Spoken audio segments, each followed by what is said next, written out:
जय माँ लक्ष्मी। किसी शहर में लाखों लोग रहते थे। सभी अपने कामों में रत रहते थे।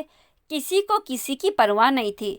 भजन कीर्तन, भक्ति भाव, दया, माया, परोपकार जैसे संस्कार कम हो गए थे। शहर में बुराइयां बढ़ गई थी। शराब, जुआ, रेस, व्यभिचार, चोरी, डकैती वगैरह बहुत से गुनाह शहर में होते थे। इनके बावजूद शहर में कुछ अच्छे लोग भी रहते थे। ऐसे ही लोगों में शीला और उनके पति की गृहस्थी मानी जाती थी। शीला धार्मिक प्रकृति की और संतोषी स्वभाव वाली थी। उनका पति भी विवेकी और सुशील था। शीला और उसका पति कभी भी किसी की बुराई नहीं करते थे और प्रभु भजन में अच्छी तरह समय व्यतीत कर रहे थे। शहर के लोग उनकी गृहस्थी की सराहना भी करते थे। देखते ही देखते समय बदल गया। शीला का पति बुरे लोगों से दोस्ती कर बैठा। अब वह जल्द से जल्द करोड़पति बनने के ख्वाब देखने लगा, इसलिए वह गलत रास्ते पर चल पड़ा। उसकी हालत रास्ते पर भटकते भिखारी जैसी हो गई थी। दोस्तों के साथ उसे भी शराब की आदत हो गई। इस प्रकार उसने सब कुछ गंवा दिया।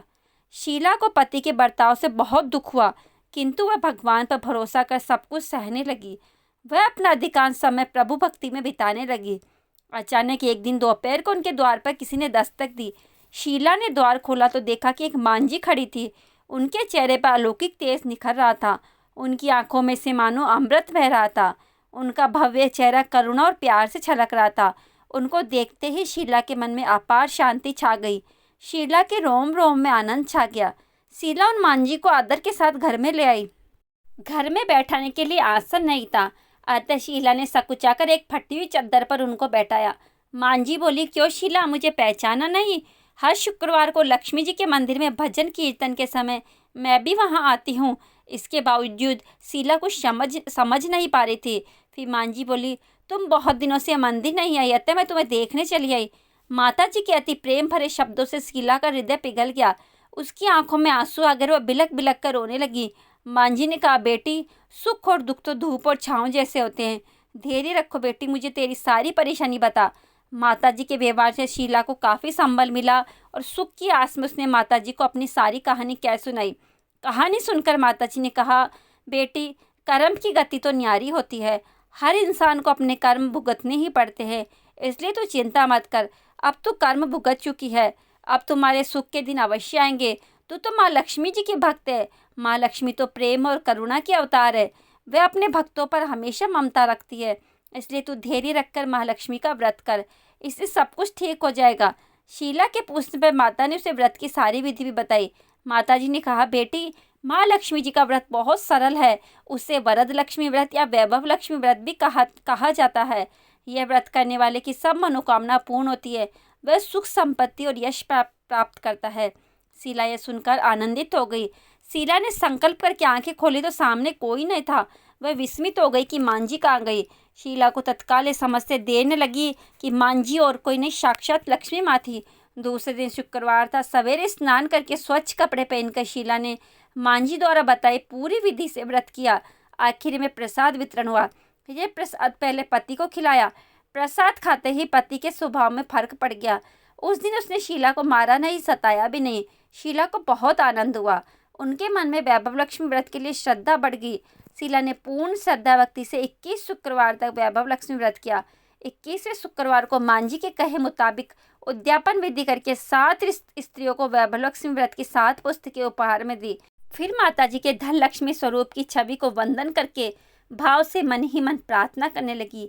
हे माँ धन लक्ष्मी, मैंने आपका वैभव लक्ष्मी व्रत करने की मन्नत मांगी थी। यह व्रत आज पूर्ण किया है।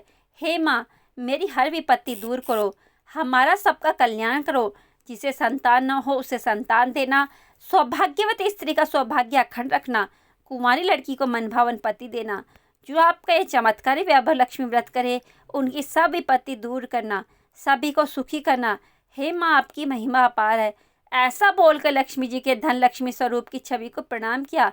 व्रत के प्रभाव से शीला का पति अच्छा आदमी बन गया और कड़ी मेहनत करके व्यवसाय करने लगा।